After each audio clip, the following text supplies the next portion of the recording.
오늘 우리에게 주신 하나님의 말씀은 다니엘서 9장 4부입니다. 제목을 다 함께 읽어보겠습니다. 4부, 다니엘과 성도들의 기도를 통해 하나님과 예수 그리스도의 뜻을 드러내시는 성령님의 탄식하시는 기도. 존 웨슬리 표준 설교문 인용. 아멘. 저희가 지난 시간에 3부를 통해서 기도에 관련된 여러 가지 질문들을 해보았습니다. 다니엘서 9장 4절을 한번 읽어보겠습니다. 다 같이 읽겠습니다. 내 하나님 여호와께 기도하며 자복하여 이르기를 크시고 두려워할 주 하나님, 주를 사랑하고 주의 계명을 지키는 자를 위하여 언약을 지키시고 그에게 인자를 베푸시는 이시여. 아멘. 이 본문을 가지고 질문을 합니다. 3번 제목을 다 함께 읽어볼게요. 다니엘은 하나님을 어떤 분으로 고백했습니까? 답변은 다니엘은 하나님을 크시고 두려워할 주 하나님이시며 언약을 지키시고 인자를 베푸시는 분으로 고백했습니다. 그렇죠? 이거는 누구나 다 답할 수 있는 겁니다. 그런데 나의 기도와 비교를 해봤을 때요, 저는 이게 시작부터 다르다라는 생각을 하게 됩니다. 왜냐하면 기도를 할 때 크시고 두려워하시는 하나님, 우리가 기도할 때 하나님 아버지라고 늘 습관적으로 합니다.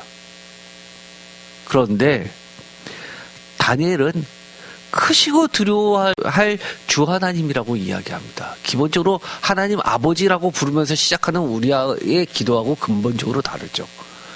많은 기독교인 그리고 개신교에서는 하나님을 아버지라고 부르는 것은 예수님을 통해서 우리에게 주어진 특권이라고 이야기합니다. 저는 그것에 대해서 너무너무 좋아합니다. 아버지라고 부를 수 있는 것은 정말 그 무엇과도 바꿀 수 없는 겁니다. 만약에 제가 아마 다니엘이 오늘날 시대에 살았더라면 깜짝 놀랐을 겁니다. 야, 왜 나는 그렇게 고백하지 못했을까? 정말 하나님을 아버지라고 고백할 줄 아는 거 너무 귀한 선물인데 라고 생각했을 겁니다. 그럼에도 불구하고 이 다니엘이 크시고 두려워할 주 하나님이라고 고백하는 데에 대해서 저는 이런 생각이 먼저 듭니다. 이 기도는 굉장히 엄중한 기도구나 라는 생각부터 듭니다. 기도 가운데 하나님과 나눈 대화, 가볍게 지나가는 대화 아니라는 겁니다. 하나님도 무겁게 들으시고 저도 무겁게 기도를 올리고 하나님의 답변도 내가 무겁게 듣고 또 하나님도 하나님이 하신 기도를 통해서 약속하신 것을 무겁게 여기시고 그것을 반드시 지키시는 분이라는 겁니다. 만약에 그렇게 생각한다면 정말 중요한 거, 하나님께 기도할 수 있습니까? 없습니까? 그건 무조건 기도해야죠. 그렇죠? 다른 건 몰라도 하나님께서 무게감 있게 그것을 기억하시고 두렵고 떨리는 심정으로 기도하고 그 중대한 것을 서로 논하는 자리라고 생각해 봅시다. 각국 정상들이 모여서 서로 아주 짧은 시간에 만납니다. 어떤 대통령들은 10년에 처음 만나가지고 전 세계가 깜짝 놀랄 합의를 발표합니다. 그 짧은 30분 대화가 전 세계를 바꿔놓습니다. 하나님과 우리와의 대화, 그것과 비교할 수 있습니까? 비교할 수 없죠. 벌써 다니엘은 하나님과의 기도 시간을 그것보다도 더 무겁게 생각하고 기도한다는 겁니다. 그렇다면 너무나 간단한 문제 아니죠. 우리가 기도할 때 내가 믿음이 좋아서 이 기도가 응답해 주신다? 아니요. 저는 기본적으로 그거에 대해서 동의하지 않습니다. 기도는 하나님의 뜻으로 하나님의 나라를 위하여 1번과 2번에서 이야기한 것처럼 하나님의 명성을 위하여 그렇게 하나님이 먼저 하셨던 수많은 그 약속을 믿고 하는 기도 가운데 하나님은 이 기도를 하찮게 여기시지 않고 매우 중하게 그렇게 여기시면서 이 기도 소리를 듣고 계시고 응답하고 계시다는 겁니다. 그렇다면 이 기도는 너무너무 중요하고 너무너무 확실한 시간입니다. 칼빈은 이렇게 이야기했다고 합니다. 이를 하나님의 불변하는 약속을 강조하는 것으로 봅니다. 약속이 불변이라고 이야기합니다. 그만큼 무겁다는 얘기죠. 두렵고 떨릴 수밖에 없다는 겁니다. 기도의 근거를 인간의 공로가 아닌, 제가 말씀드렸죠. 우리의 기도가 내가 믿음이 좋아서, 내가 어때서, 그래서 이 기도가 들어지고 안 들어지고의 문제를 초월한다는 겁니다. 하나님을 얼마나 살아가는지가 굉장히 중요한 척도이긴 하지만 그것보다도 내가 하나님을 사랑하는 것보다 하나님이 나를 더 사랑하시는 게 비교할 수 없을 정도 크다는 것을 전제로 깔고 있다는 겁니다. 기도의 근거를 인간의 공로가 아닌 하나님의 신실하신가 언약의 불변 속에 둔다고 설명합니다. 하나님의 불변하는 약속이 기도의 확고한 기초가 됩니다. 이해되시죠? 그렇다면 우리가 올려드리는 기도, 그 기도가 힘이 있을까요? 없을까요? 성도님이 하는 기도, 집사님이 하는 기도, 권사님이 하는 기도, 장로님이 하는 기도, 목사님이 하는 기도. 하나님은 집사, 권사, 장로, 목사의 계급에 의해서 결정되는 기도 아니라는 겁니다. 또 한 가지는 하나님의 언약의 불변성.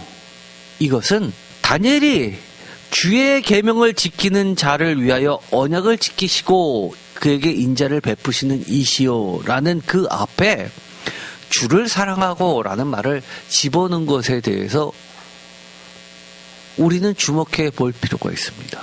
사실은 우리가 하나님의 말씀을 지키고 안 지키고는 규범을 지켰냐 안 지켰냐, 교통법규를 지켰냐 안 지켰냐의 그런 규정을 지켰냐 안 지켰냐의 문제가 아닙니다.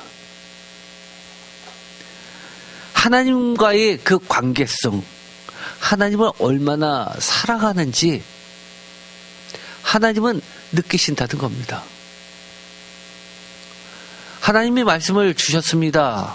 그런데 보니까 저 아이는 이것을 지키기가 매우 어려운 상황 뻔히 아십니다. 그럼에도 불구하고 하나님을 사랑하기 때문에 모든 것을 감수하면서 하나님의 말씀을 지켜나가는 모습을 보면 하나님이 안 이뻐하실 수 있겠습니까? 우리 자녀, 친구들한테 놀림받아도 엄마하고 한 약속 때문에 그것을 눈물 흘리면서도 엄마 말대로 하는 것을 보면 엄마가 마음이 찢어지도록 그 자녀가 사랑스럽지 않습니까?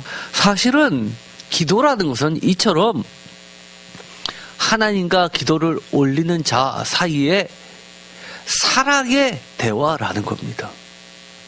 주를 사랑하는 사람이 올려드리는 그 기도를 하나님의 사랑을 베푸시는 하나님의 엄중하고도 경외스럽고도 놀랍고 두려운 하나님으로서 자신을 드러내고 계시는 시간이라는 겁니다. 그렇다면 우리는 이 기도를 내가 지나가면서 하는 생각 정도로 하면 될까요? 거기에는 뭐가 부족하죠? 하나님을 두려워하는 마음도 부족합니다. 기도가 어떤 뜻이라는 것도 생각 안 하는 기도입니다. 사실 그걸 기도라고 할 수 있을까요? 단순히 내 소원, 어떻게 보면 푸념 정도 아닐까요? 여러분 정말 속상했을 때, 어렸을 때 누구한테 달려가서 이야기했습니까? 엄마 아빠한테 달려갔습니다. 얘기해봤자 친구와의 관계, 엄마가 쫓아가서 친구한테 다 얘기해주고 안 해주고 이럴 걸 생각하고 엄마한테 달려갑니까? 아니요. 그냥 속상하니까 제일 먼저 떠오르는 게 엄마기 때문에 달려간 겁니다. 사랑이 먼저라는 거죠. 하나님도 마찬가지입니다. 그런데 알고 봤더니 하나님은 내가 생각하는 것보다도 훨씬 더 만주의 주 만왕의 왕이어서 모든 것을 움직이고 계셨던 분이라는 것을 나중에서야 신앙의 체험을 통해서 알게 됩니다. 그것이 우리들의 모습 아닙니까? WBC의 존 골든게이는 이렇게 이야기합니다. 이를 언약 신학의 절정으로 봅니다. 절정이라고 쓸 정도면 최고라는 이야기 아닙니까? 이스라엘의 언약 파기에 대한 인정과 하나님의 신실성을 동시에 붙드는 가장 깊은 신학적 기도라고 평가합니다. 우리가 회개할 때 이렇게 기도해요. 하나님 말씀 이거 못 지켜서 용서해 주세요. 그렇다는 이야기는 이거 우리들의 기도입니다. 항상 하는 식의. 그런데 골든게는 이거를 어떤 의미로 받아들였냐면, 내가 하나님의 말씀에 비춰서 이게 잘못했어요 라고 기도할 때는 뭐가 있다는 거예요? 하나님의 말씀에 대해서 나를 바꿔서 하나님의 말씀의 기준까지 나를 끌어주실 수 있다는 분이라는 것을 동시에 붙잡고 있다는 겁니다. 이해되세요? 이런 분들 많아요. 하나님 말씀이 있는데 나는 그것을 내가 지금 못 지켜서 회개합니다. 근데 암만 생각해도 그 말씀 내가 계속해서 잘못할 것 같아요. 도저히 그 말씀까지 못 갈 것 같아요. 내가 지금 잘못했어요 그래도 내일 돼도 또 잘못했어요 그럴 것 같고요. 그 다음에도 또 잘못했을 것 같아요. 계속 이거는 내가 딱 봐도 이 기준에는 나는 절대 못 갈 것 같아요. 그런데 이 동시에 붙잡는다는 것은 하나님이 이렇게 말씀해 주셨다는 건 어떻게 한다는 거예요? 내가 이 말씀에 맞게끔 하나님은 해 주신다는 겁니다. 이해되십니까? 이거 굉장히 중요한 겁니다. 우리의 회개 기도는 잘못했어요 라고 끝나는 그 수준이 아니라는 거예요. 잘못했어요 라고 인정하는 순간 어디까지 가는 거예요? 언젠가는 그래 하나님이 너가 이렇게 되게 하기 위해서 내가 이 말씀 준 거야. 너 야단치기 위해서 이 말씀 준 거야 라고 하는 게 아니라는 겁니다. 하나님이 수많은 약속 줬습니다. 우리 삶 가운데 이스라엘의 온전한 회복을 약속해 주셨습니다. 그것이 다른 말로 이야기할 때는 여기서는 다니엘이 깨달은 것은 예레미야의 70년이었습니다. 온전한 회복이죠. 예를 들어서 우리 가정에 나의 온전한 회복을 예레미야 70년이라고 주신 겁니다. 하나님의 이상적인 나의 모습, 저하고는 관계 없는 것 같지만 나의 잘못을 인정하고 하나님의 말씀을 붙잡고 기도하면 나를 어디까지 이끌어 주신다는 거예요? 물론 내일 당장 180도 다 바뀌지는 않을지 몰라도 계속해서 하나님과의 교제를 통해서 예레미야 70년 그 목표치까지 나의 삶을 바꿔놓으실 수 있다는 하나님의 그 신실하심을 놓지 않고 기도하는 겁니다. 이해되세요? 이건 우리가 기도할 때 굉장히 중요한 겁니다. 사실은요. 많은 분들이 회개 기도한다고 그러면서 하나님의 말씀의 기준치는 너무 높다라고만 생각합니다. 아니요. 로마서에서 뭐라고 얘기했어요? 하나님은 멀리 계신 분이 아니라고 이야기합니다. 하나님의 기준은 너무 높은 게 아니라고 이야기합니다. 예레미야의 70년 이스라엘의 온전한 회복 너무 높은 게 아니라고 이야기합니다.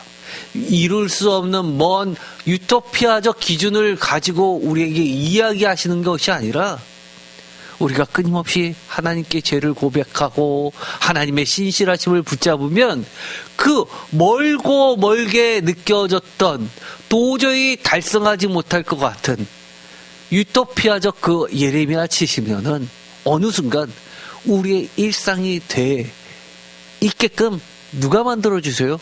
하나님이 그렇게 해주신다. 이렇다면 이 기도가 같겠습니까? 틀리겠습니까? 우리가 우리의 자녀들에게 야단칠 때도 걱정합니다.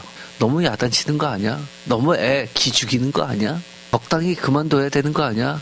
더 했다가 얘가 완전히 돌아서서 완전히 건너가면 어떡해? 그게 아니죠. 끊임없이 이야기하는 것은 이 아이의 원래 모습이 이건데 원래 모습 되찾아줘야 되지 않아? 라는 부모의 심정이 기본적으로 깔려있는 겁니다. 얘는 지금 어떠한 이유에서 어떠한 환경에서 이 모습에서 한참 멀어져 있는 것 같은데 사실은 얘는 원래 이 정도는 충분히 되고도 남는 앤데 라는 믿음이 있는 겁니다. 그렇다면 하나님께서 처음에 이스라엘을 향해서 품으셨던 목표, 뜻, 이강민을 향해서 맨 처음에 태어나기도 전에 저를 모태에서 만드시기 전부터 꿈꾸셨던 이강민의 그 모습, 집사님, 권사님, 성도님의 그 하나님의 뜻이 타졌던 모습, 그것과 지금의 내가 살고 있는 현재의 모습이 같을까요, 틀릴까요? 많이 틀릴 겁니다. 그런데 우리가 회개하면서 무엇을 동시에 붙잡으면요, 원래부터 하나님께서 우리를 태어나기도 전부터 생각하셨던 그 하나님의 약속의 그 신실함을 붙잡고 있다면 우리가 하나님 나라, 하나님 앞으로 갈 때는 그렇게 돼 있을 겁니다. 그것이 바울은 뭐라고 이야기하는 겁니까? 성화라고 이야기하는 겁니다. 그래서 사실 다니엘의 기도는요, 누구의 기도입니까? 구체적으로 성령님의 기도입니다.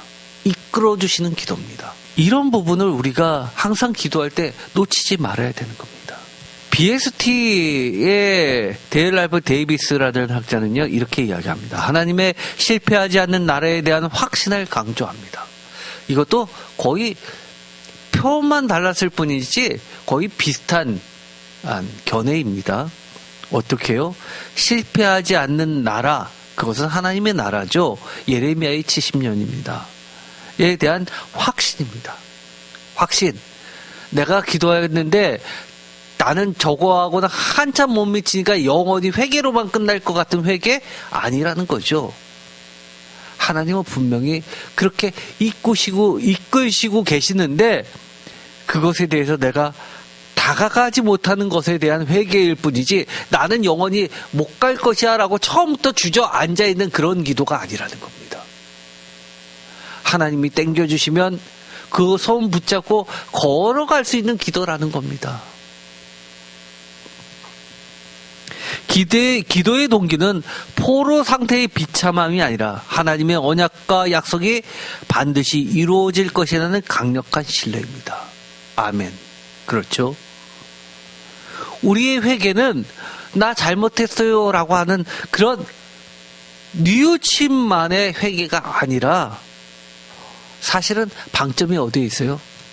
회개했을 때 하나님이 나를 다시 세워주시고 회복시켜주시고 하나님이 약속하셨던 원래의 하나님의 말씀이 내 삶을 통해서 온전히 드러내실 것이라는 강력한 믿음의 기도라는 겁니다.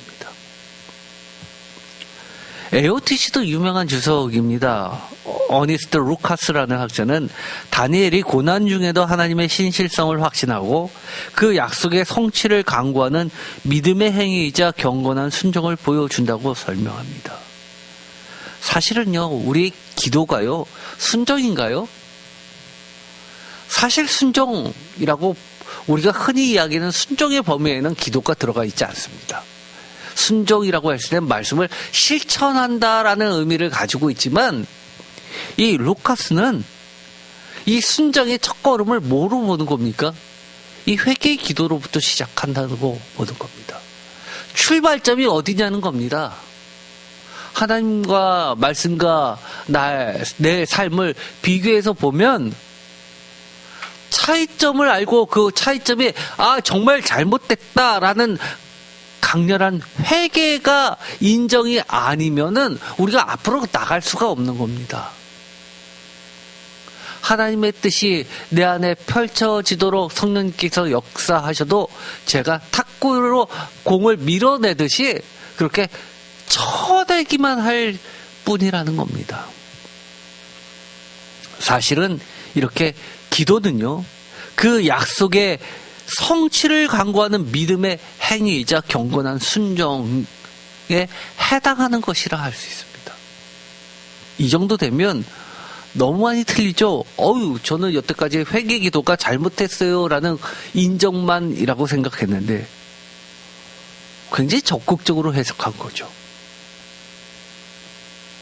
고난 중에도 하나님의 신실성을 확신하고 하나님의 신실성이 내가 죄를 고백하면 용서해 주시는 것에서만의 하나님의 신실성입니까? 여기서는 그렇게 이야기하지 않죠. 어떤 신실성까지 포함하고 있는 거예요?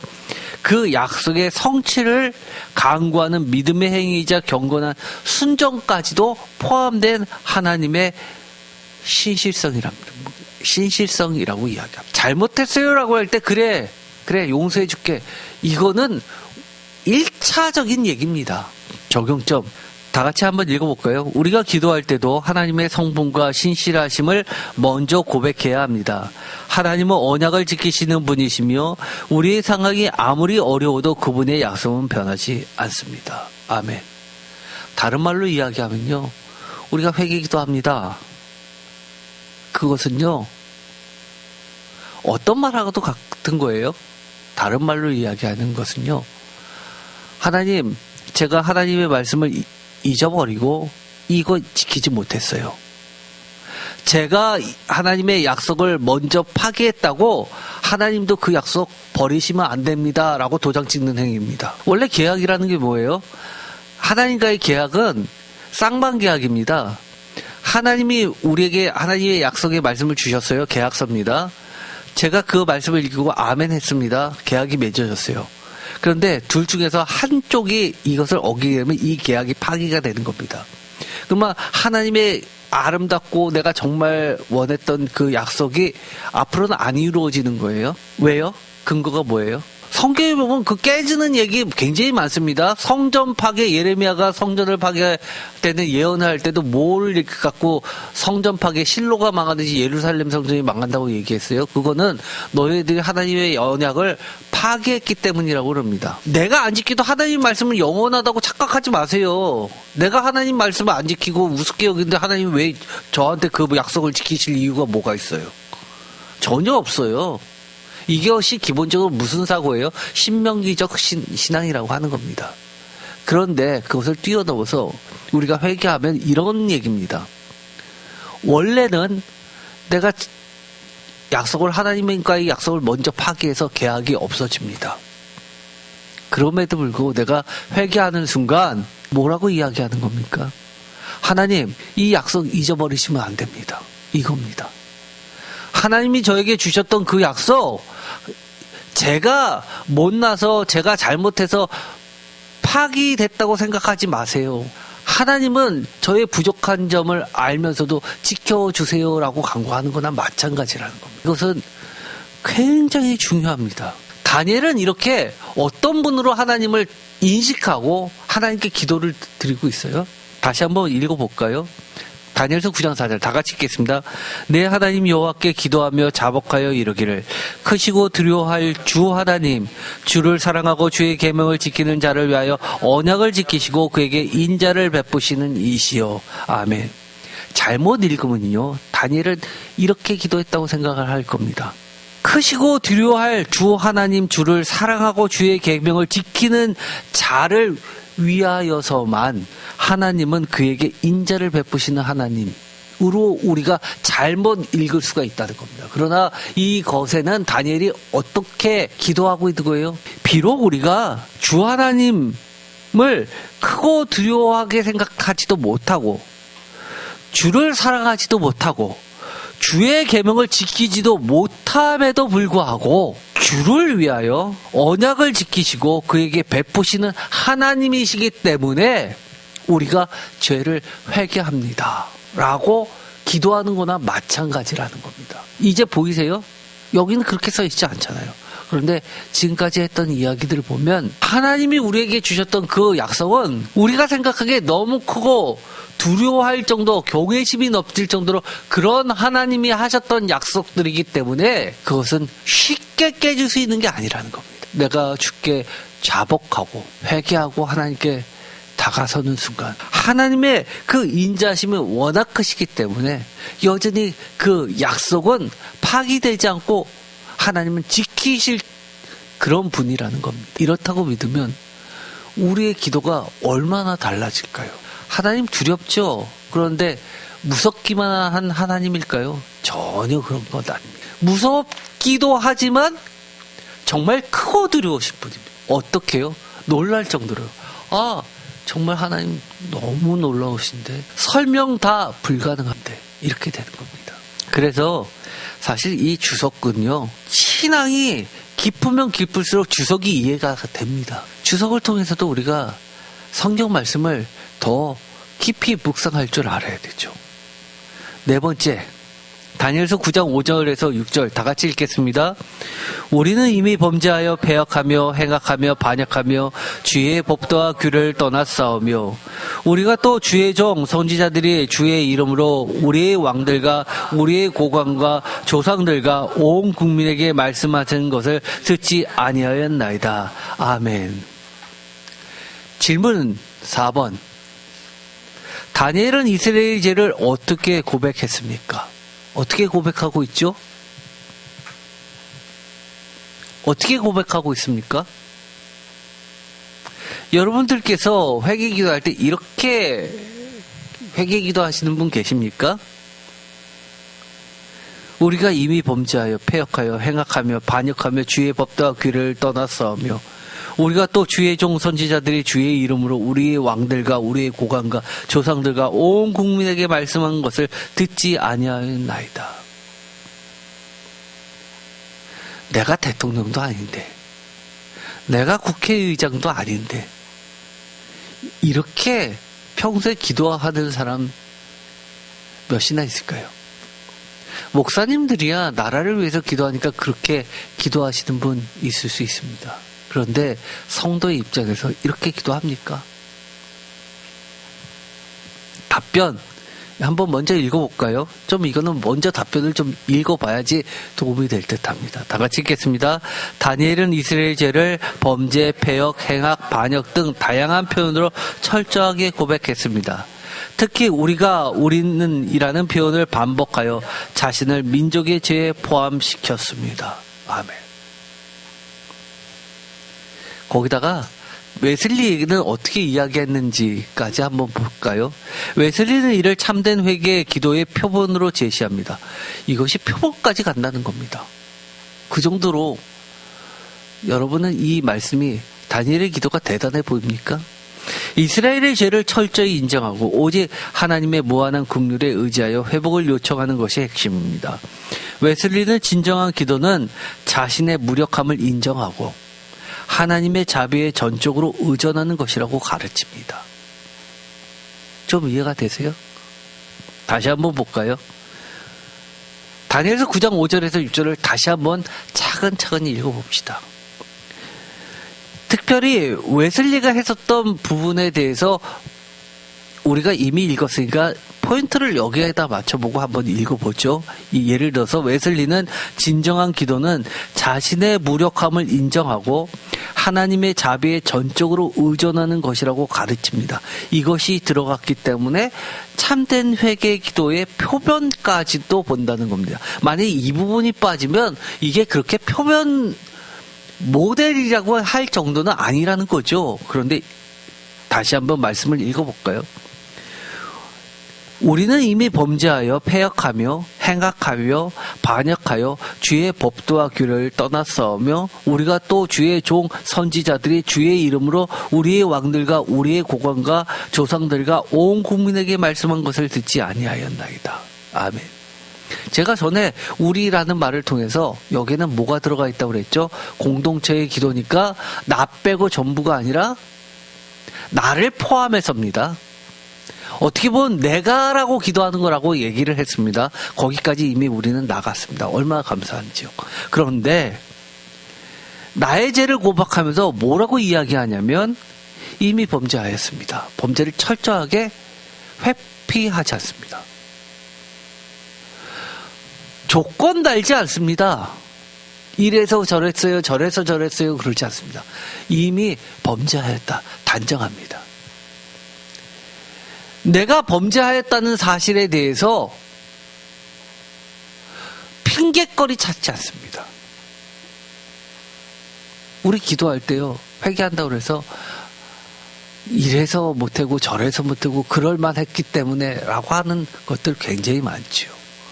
그거 다 거두절미합니다. 그러면서 범죄하여 패역하며 행악하며 반역하며 다 같은 소리 아니에요. 솔직히 이야기해 봅시다. 죄를 지었습니다. 용서해 주세요 하지. 범죄하여 패역하며 행악하며 반역하며 성경에서 같은 말이 다른 말로 반복될 때는 강조라고 했습니다. 정강법이라고 했습니다. 이미 범죄하였고 범죄하여 또 범죄했습니다 라고 이야기하는 거나 같은 겁니다. 내 죄는 너무너무 큰 죄이고 이것은 사실은 용서받지 못한다 해도 할 말이 없을 정도의 죄악입니다 라고 철저하게 인정하는 겁니다. 벗어날 틈이 없습니다. 그런데 이 이야기는 뭐만 가능하다는 겁니까?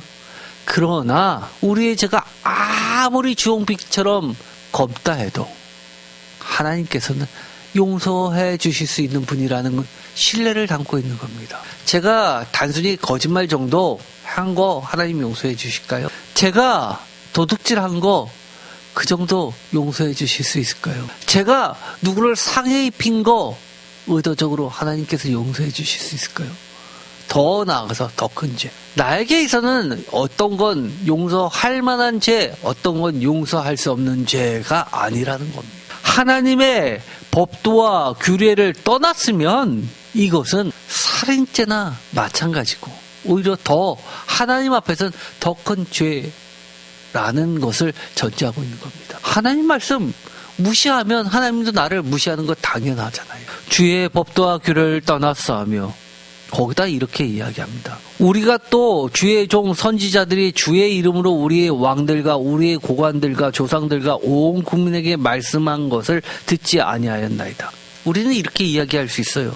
우리의 주의 종 선지자들이 주의 이름으로 우리의 왕들에게 한 건 왕들에게 한 소리지 저에게 했습니까?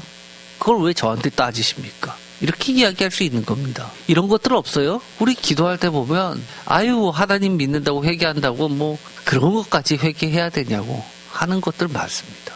우리가 신앙생활 할 때요 사실은 여기에 계신 분들도요 아이 나는 그 정도는 아니지라고 내가 그 정도로 나쁜 사람은 아니지라고 생각하면서 예배드리는 사람은 대부분일 겁니다. 그런데 내 죄가 우리의 왕들과 우리의 고관과 우리의 조상들과 온 국민에게 말씀한 것까지도 포함되는 겁니다. 우리 자녀들의 죄, 우리 가족의 죄, 더 나아가서 직장에서의 모든 죄들, 내가 나 몰래 눈 감았던 거, 그래야지만 내가 조금 더 편할 것 같은 거, 이것도 다 내 죄라는 겁니다. 그렇다면 하나님은 우리를 왜 이 땅에 보내셨는지가 명확해지죠. 우리는 나 하나 겨우겨우 살려고 몸부림치면서 바둥바를 살게 하시는 그런 존재가 아니라 하나님은 우리를 이 땅에 하나님의 종으로 세우신 자들입니다. 하나님의 원래 뜻은 그겁니다. 그런데 우리가 그것을 감당 못하고 인식 못했습니다. 누구의 죄입니까? 오늘날 대한민국의 죄 누구의 죄입니까? 나의 죄입니다. 사실은요. 우리 회사의 죄 누구의 죄입니까? 사실 내 죄입니다. 내가 어떻게 사장을 좌지우지합니까? 그래도 내 죄입니다. 그렇다면 우리는 어떻게 해야 될까요? 그야말로 하나님을 의지할 수밖에 없습니다. 루터는 역시 종교개혁을 일으켰기 때문에 칭의 신학을 빼놓고는 얘기할 수 없죠. 루터는 이를 칭의 신학적 강구로 봅니다. 인간의 공로가 전혀 없는 상태에서 오직 하나님의 약속을 붙잡고 드리는 믿음의 행위입니다. 공로 없는 죄의 고백을 통해 하나님의 긍휼을 구하는 것이 핵심입니다. 다니엘이 했던 기도 내용을 보면 우리가 조금이라도 잘났다는 그 틈이 전혀 없습니다. 배정훈 교수는 이렇게 이야기하죠. 민족적 대리회개와 중보를 강조합니다. 다니엘은 이스라엘 전체의 죄를 자신의 죄로 포괄하여 드리는 언약적 회복을 위한 중보 기도의 모범을 보여줍니다. 백성의 죄를 숨기지 않고 철저히 인정하며 인간의 공로가 아닌 오직 주의 크신 자비만을 근거로 강구합니다. 사실 이 배정훈 교수의 이 주석은 우리가 흔히 하는 해석입니다. 이 다니엘의 기도를 어떤 기도로 주로 보고 있냐면 이처럼 전체 죄, 공동체의 죄를 포괄하여 드리는 그런 공동체의 기도로 많이 생각을 합니다. 그러나 저는 사실은 그것만 갖고는 부족하다고 보는 입장이죠. 발로라는 학자는 이렇게 이야기합니다. 이를 신명기적 고난의 인식으로 봅니다. 고난이 신명기적 저주, 언약 파괴의 결과임을 인식하고 오직 언약의 신실성을 따라 자비로운 회복을 요청하는 겁니다. 아까 제가 신명기적 기도라는 이야기를 했었죠. 발로도 똑같은 이야기를 합니다. 적용점. 진정한 회개는 변명하지 않고 죄를 있는 그대로 인정하는 겁니다. 제가 아주 좋아하는 부분이죠. 다니엘의 기도는 한마디로 틈이 없습니다. 내가 빠져나갈 틈이 없습니다. 또한 개인의 죄뿐만 아니라 공동체의 죄를 위해서 중보하는 자세가 필요합니다. 이거 매우 중요합니다. 우리의 기도에는 항상 어떤 기도가 들어가야 됩니까? 제가 대표 기도를 들어보면 안타까운 부분, 좀 부족한 부분을 짚으라고 한다면 우리 성도님들의 대표 기도에 많이 부족한 건 사실 이렇게 너무 개인적인 차원의 기도가 많습니다. 사실 이 공동체에 대한 기도가 사실은 우리의 사명이기도 하거든요. 하나님 나라에 대한 뚜렷한 목표의식이 없으면 사실은 내 가족이, 내가 아는 사람들이 잘 되고 하는 것보다도 사실은 그 사이에 내가 아무리 잘하려고 애써도 공동체가 파괴되는 것에 대해서 눈 감는 것은 우리의 올바른 기도가 아닌 거죠. 사실 이 공동체에 대한 회개와 공동체에 대한 하나님, 쉽게 말해서 하나님 나라에 대한 갈급함이 좀 있어야 됩니다. 단순히 우리 자녀가 이걸 잘못했어요, 내가 잘못했어요, 이런 차원이 아니라 이렇게 함으로써 얼마나 하나님의 나라가 점점점 멀어지고 있는지, 작은 행동이 어떻게 해서 하나님의 그 목표치를 회방하고 있는지를 안다면 우리의 회개가 조금 더 절실해질 겁니다. 아니, 나 하나 잘못했어요 하고 나 하나 고치면 되지 차원이 아니라는 겁니다. 하나님의 나라가 세워져야 되는데 내가 그 순간 하나님의 대적자로 서 있었구나라는 생각을 한다면 정말 다니엘이 생각했던 것처럼, 올려드렸던 기도처럼 이렇게 기도할 수밖에 없죠. 범죄하여 패역하며 행악하며 반역하며 하나님 앞에서 머리를 조아리면서 잘못했어요 라고 말할 수밖에 없는 겁니다. 오늘도 이 3번과 4번 두 개뿐이 못했습니다. 우리가 찬찬히 보면 우리 기도와 다니엘의 기도를 비교하면서 어떨 수 있다는 거예요? 우리의 기도를 조금 더 하나님의 뜻에 맞춰서 성숙시킬 수 있는 좋은 시간이 될 수 있는 겁니다. 다시 한번 집에 가셔서 5번, 6번, 7번 이렇게 보셨더라도 다시 한번 꼼꼼히 비교하면서 한번 적어보세요. 분명히 거기서 차이점을 알아야지만 인정하죠. 차이점도 모르는데 뭘 인정합니까? 그냥 앵무새처럼 자복한다고 그래서 잘못했어요 그러면 다 끝나는 것일까요? 정말 내가 이 부분이 내가 정말 잘못했구나 명확해야죠. 기도하고 마치겠습니다. 하나님 감사합니다. 하나님께서는 우리에게 예레미야 70년을 해석하게 하면서 다니엘로 하여금 더 깊은 하나님의 뜻에 맞는 기도를 하게 하셨습니다.